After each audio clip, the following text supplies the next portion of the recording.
Yeah, I think it's more than artist as a human being. I don't know, even growing up, I learned this like connecting people. I think it's through my father, who's a self-taught artist. He always connect people, and I think I like this people putting people in touch. Even within friends, sometimes I feel there's a similarity, a musician with the artist, and I said, "Hey, you should meet." I don't know why, but you should meet. So it was in my life naturally, and of course, when I became artist, I also felt when I looked for different art mediums and practices, I felt like making a decorative painting was not enough. It should go beyond. It should go more deep, like connecting things that is has a missing link or broken link. I mean, even through this, while I was doing the research, I put in touch with the ancestral remains curator from Paris at the Musée de l'Homme, with the ancestral remains curator in Basel at the Natural History Museum. They were friends 20 years ago. They lost each other, and through my research I put them connected, and they were so happy to friends their old friends, find their old friend. So it's about not also like as countries or as concept, but also like putting people in touch. It's in me somehow through my practices, and I engage it into the art. And of course it's very difficult. You get angry, you get discouraged, you get judged, many things while you are doing any kind of project. But I somehow learned to be take whatever they express, but not to get affected, because I need the information from them. So only way to keep be patient and let the other person express. So because I need their information, even within an interview, even when I was doing following someone, a research.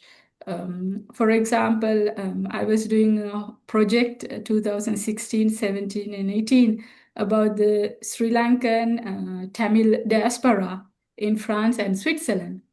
And I'm a Sinhalese. And I don't know whether you know the conflict, civil war in Sri Lanka.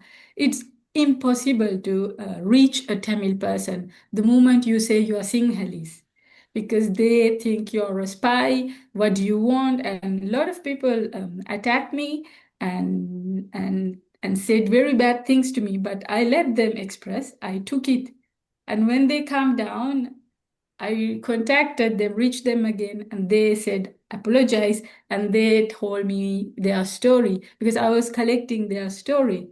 How was it to leave your country during the war? Why did you leave the country? So you have to go through these ice blocks. So to break these ice blocks, you have to be patient until it melts down, and then you can enter. And purely, I was in every project I was doing something honest.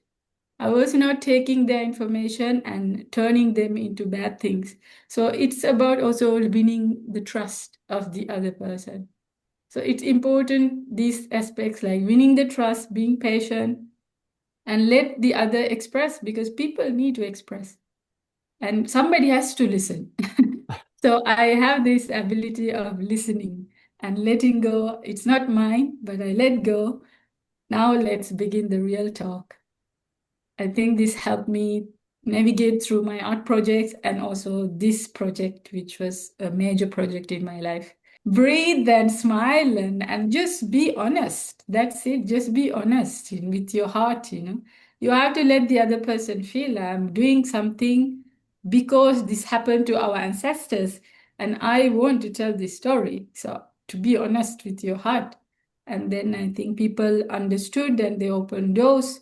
Of course, it was not always easy. It took time, sometimes many time, many delay, many months, also many different permission, write letters. You have like a lot of difficulty, but you have to follow them. If they are selling, oh, you need to call this person, get information. In Sri Lanka, when Gregoire came, we wanted to film at the Colombo National Museum.